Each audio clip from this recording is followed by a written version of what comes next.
Welcome to odd and even functions and Fourier series. So first up, just a quick review of odd and even functions. A function is odd if f of negative x is equal to negative f of x. Equivalently, f has 180-degree rotational symmetry.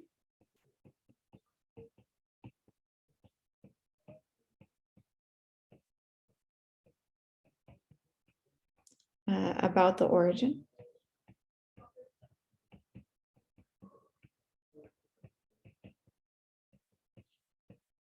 Some examples of odd functions.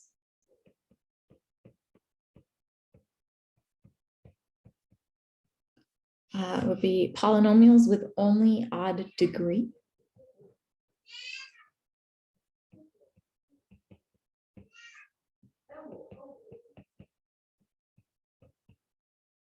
So with only odd degree terms.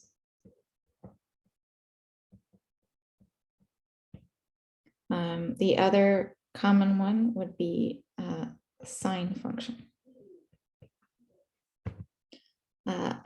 If we have an odd function, something that comes in handy is that if a function is odd, the definite integral from negative L to L of f of x dx is simply equal to 0. Again, that happens with sine. Right? Again, this is because basically whatever's above the axis on one side of the origin will be below the axis in its rotational symmetry on the other side of the origin. And otherwise it's equal, so the areas cancel each other out. Next up, a function is even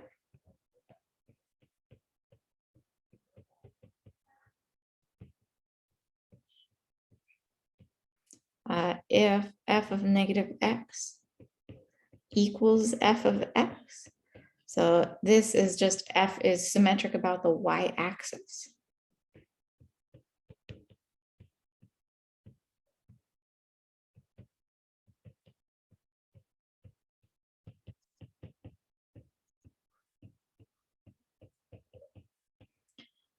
Some examples of even functions. Polynomials with only even degree terms.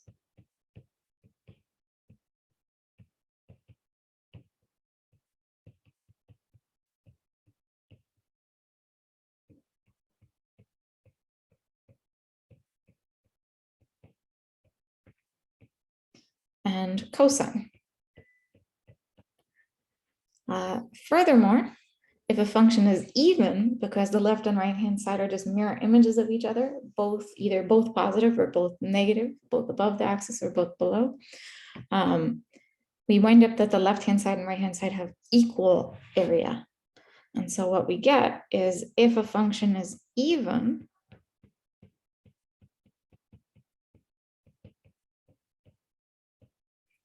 integral from negative L to L. Actually, I'm going to move this below. If a function is even, the integral from negative L to L of f of x dx is simply equal to 2 times the integral from 0 to L of f of x dx. A couple really useful tricks when it comes to Fourier series. With Fourier series, we're dealing with multiplying by sine and cosine in our integrals for how we find our various coefficients. Sine and cosine, we know, are even or odd, or sine is odd, cosine is even. If we do an even function times an even function, we wind up getting out another even function. So if we do an even function times an even function,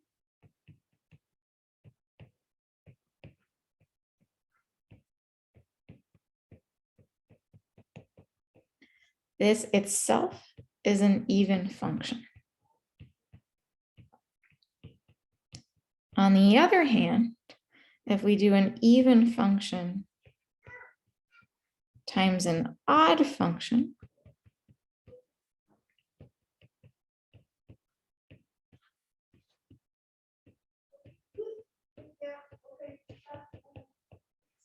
then we get an odd function. This is extremely useful in the sense that when we are doing Fourier series and finding our coefficients, in most of our integrals, well, in each of our integrals, we're multiplying f by either an even function or an odd function. So in the event that f is even, multiplying by an odd function, those integrals negative L to L will wind up going to 0. In the event that f is odd, multiplying by an even function will send the integral to 0. So let's go ahead and look at the Fourier series for an even function. So if f is even, then we get that f times sine of m pi over L x is odd.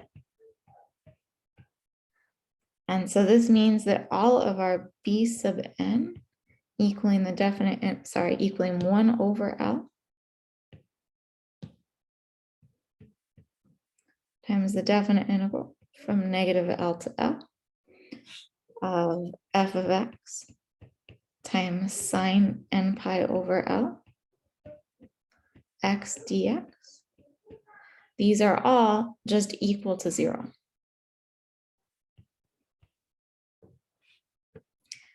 Furthermore, f and f times cosine of n pi over Lx are all even.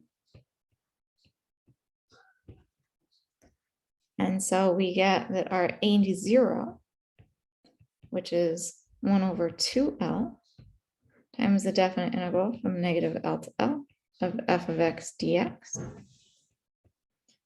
is simply equal to 1 over 2L times 2 times the integral from 0 to L of f of x dx, otherwise known as 1 over L times the definite integral from 0 to L f of x dx.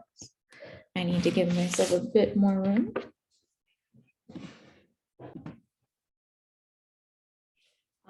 And again, we're doing our a sub n's.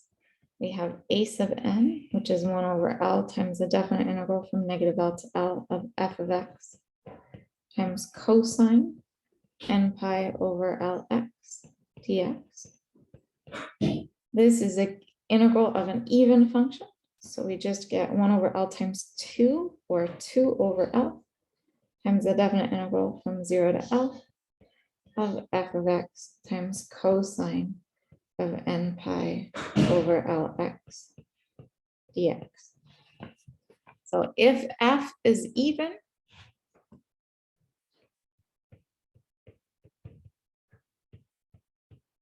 then we get what is called a cosine series. So the Fourier series is a cosine series.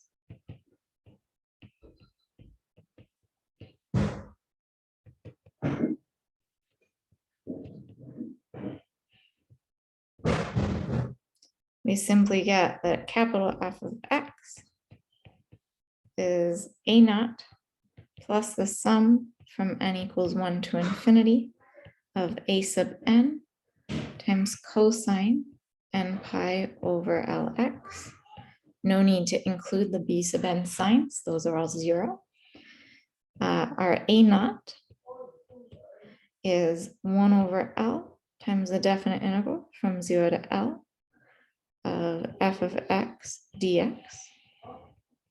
Our remaining a sub n are 2 over L times the definite integral from 0 to L of f of x times cosine n pi over Lx dx.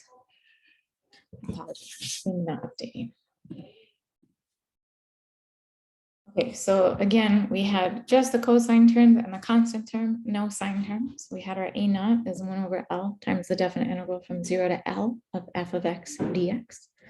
Our remaining a sub n's are 2 over L times the definite integral from 0 to L f of x times cosine n pi over Lx.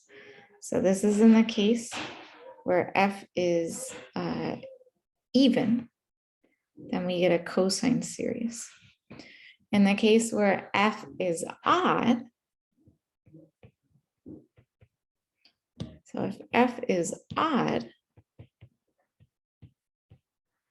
then we wind up getting that f of x times cosine n pi over Lx is odd. Again, here we are looking at an odd function times an even function, which is an odd function. So we get, therefore, that our,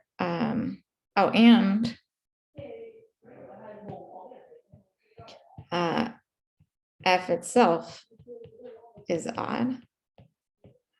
So putting those two together, we get that a naught, which is 1 over 2L times the definite integral from negative L to L of f of x dx. This definite integral should go to 0 since we are going from negative L to L of an odd function. We also have our a sub n, which is 1 over L times the definite integral from negative L to L of f of x cosine of n pi over Lx dx. Again, we have an integral from negative L to L of an odd function. So our a sub n's are also all 0. Furthermore, f of x times sine of n pi over Lx. We're looking at an odd function times an odd function. This is even. So we get that our b sub n's, which are 1 over L times the definite integral from negative L to L of f of x times sine of n pi over Lx dx should be equal to simply 2 over L times the definite integral from 0 to L of f of x times sine of n pi over Lx dx. So what we get then, putting this together, is if f is odd, then the Fourier series is a sine series.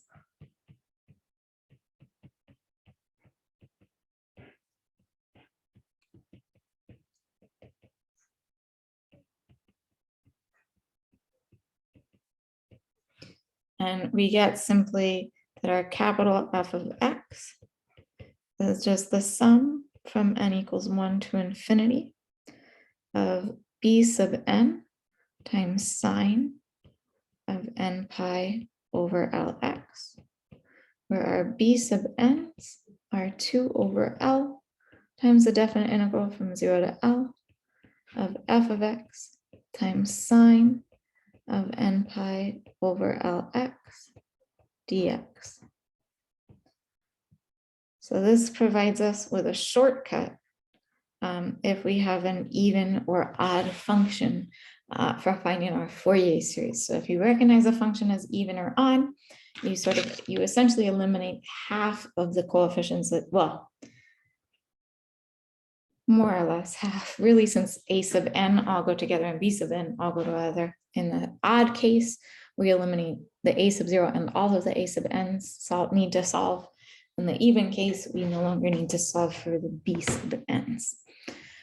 So in the next video, we will go ahead and do a quick example of solving for the Fourier series for either an even or an odd function.